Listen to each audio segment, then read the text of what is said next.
Speaker, they're patting themselves on the back while they're letting kids and their families down.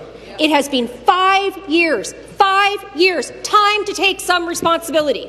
Teachers, education workers, parents, they do not have faith that this government will fix the crisis in our education system because they all know that there are 4 fewer high school teachers per 1,000 students now than there were 5 years ago, even with your additions. I'd like to encourage this government to do the math. That is a net reduction in teacher-student ratio, not to mention the planned upcoming layoffs of thousands of education workers.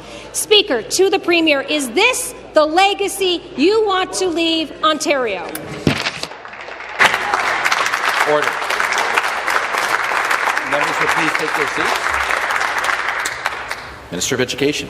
It's ironic NDP math. There are fewer students and more staff, 8,000 more in Ontario schools, and yet somehow the opposition, with a straight face, could declare there's less going in the publicly funded school system. Mr. Speaker, we increased staff by 8,000 more frontline workers, EAs, ECEs, and teachers in the school system. We just announced an additional 2,000 frontline teachers focused on what matters most, boosting reading, writing, and math. Exactly. We introduced legislation to get back to the focus. And, Mr. Speaker, I noticed that some of the members from the Leader of the Opposition caucus, when they were trustees, called for the very provisions in the bill today.